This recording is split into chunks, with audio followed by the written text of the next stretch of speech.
Welcome back. Time for some business now. South Africa's stagnant economy and elevated interest rates are taking a toll on businesses in the country.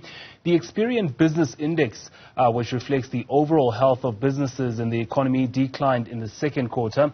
The report reveals a drop in the overall health of businesses, while the agricultural industry exhibits signs of improved vitality. Let's get a sense now of how bad the situation is with Jaco van Jaarsveldt, the head of commercial strategy and innovation at Experian South Africa. Jaco, is it taking longer for businesses to pay their debts in South Africa? It is indeed. I think when we look at the Experian Business Debt Index that measures the ability for small and medium businesses to pay their creditors or their suppliers, we can see, and we've observed in the second quarter, deterioration in our business debt index. It's still positive though, so it hasn't gone into negative territory. And the reason it's positive is mainly due to the stronger than expected growth figures that we got out of the South African and the US economies on a GDP front, with both those economies exhibiting stronger growth in the second quarter than anticipated, along with improving consumer inflation. So those are the positive contributors to the business debt index still remaining positive. What's negative, however, is the ability and the debt age ratios in terms of small businesses being able to pay their debt. And when you look at the 30 to 60 days debt ratio as a percentage of up-to-date debt, or the 60 to 90 days debt as a percentage to up-to-date debt, we've seen a deterioration in both those categories, which in essence show that whilst the economy is still relatively strong, both locally and internationally, businesses are starting to feel the pinch in terms of their ability to pay debt, especially aged debt, 30 to 60 days and 60 to 90 days. So we are seeing gradually a deterioration in the small business space, with the businesses struggling more and more to make payments on debt due to the tougher economic environment. Just explain to us how that age debt ratio could affect any business. If they take too long to pay some of their debts, are they spiraling down to maybe insolvency, for instance? Remember, the debt age ratio and a business credit profile is very similar to a consumer credit profile, right? So it can have the extreme consequence is a business cannot pay their debt and they go into liquidation, etc. That's the very extreme. The other side of it is if businesses struggle to make their payments and you see an increased proportion of aged debt, the 30 to 60 days debt bucket or the 60 to 90 days debt bucket. So they pay less and less of their longer term debt and focus on short term debt. You'll see a deterioration in their credit profile and thus the credit score associated with that business, which has a very, very similar effect than in the consumer world when you're in distress and you see your credit risk score deteriorate. You struggle to get access to additional credit. Exactly the same happens in the business world. As businesses don't make these payments, as you rightfully mentioned, the extreme outcome is liquidation. However, in the majority of instances where businesses can still make payment, you just see a deterioration in the credit profile and thus a lesser probability of them gaining access to funding in future. Now, is the trend consistent across business segments, big or small, or are the larger corporations navigating the tighter economy far better?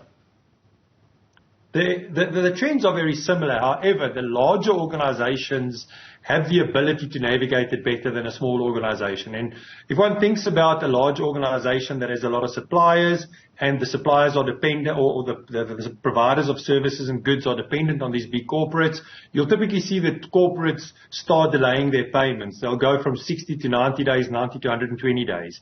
Where the smaller business that's a supplier to these large corporates struggle a lot more and they find it more difficult, and thus you'll see the impact of distress in the business sector way quicker in smaller enterprises because they're the receiver of a delayed payment terms from the bigger corporates who they supply to. And it's always unfortunate when one looks at that the bigger corporates have the ability to manage their debt better by delaying payment days, where that delayment in payment days has a direct impact on the smaller suppliers, which is detrimental to those smaller suppliers then. This decline was less than anticipated considering the better than forecasted outcome for the second quarter GDP growth in the country, which came in at 0.6%. So that was positive. Why are some of these businesses still struggling if the numbers are saying the economy is improving slightly? So remember that these small businesses also have clients that's not big corporate. So it's the consumer. When you look at the consumer side of the business, the consumer is under significant distress. Similar to the business debt index, we produce a consumer default index on a quarterly basis at Experian. The consumer default index looks at the rate of first-time default of consumers. So consumers that's gone 3+ cycles delinquent for the first time ever. And we've seen a significant deterioration on that front, where the actual consumer, one of the users of the or the acquirers of the services and products that's supplied by the small businesses, are under immense pressure, especially the top end of the market. We're looking at people that's exposed to secured lending products where high interest rates and the increased cost of living has a negative impact. So demand from that side is slowing. On the supply side, on the demand side from the bigger corporates, there's a delay in payment, and that's why you see the distress in the small businesses from a cash flow perspective. They're being hurt on both sides, right? And that's the result of them being feeling the pinch a bit more than big corporates. We know that financial institutions have closed the taps in terms of giving out debt to consumers and smaller businesses. Interest rates remain elevated even as the South African Reserve Bank had kept them unchanged in 2 meetings. Do you forecast that this will be the conditions going into next year, maybe mid next year, when we can expect a cut from the SARB, and that's where these smaller businesses can expect a reprieve?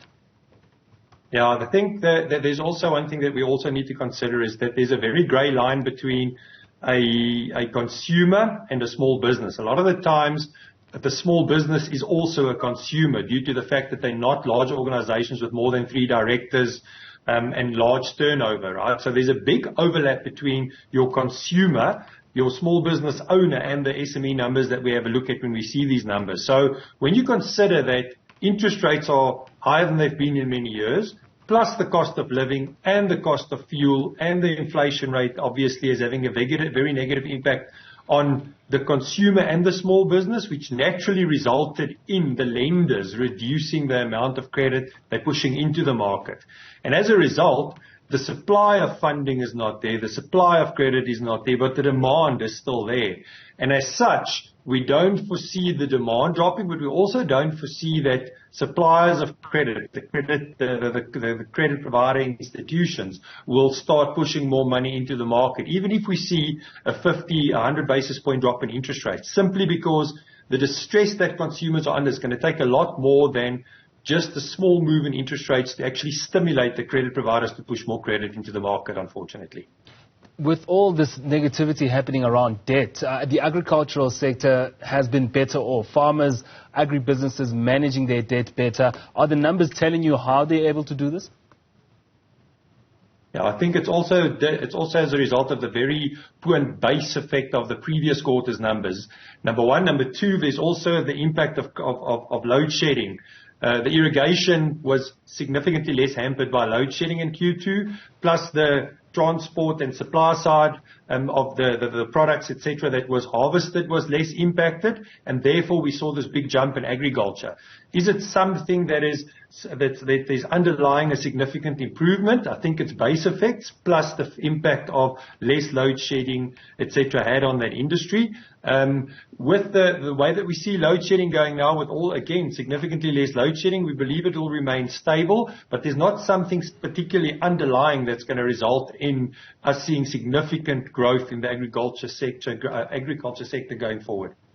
Well, the business sector also under debt pressure, just as South African households. That was Jaco van Jaarsveldt, the head of commercial strategy at Experian SA.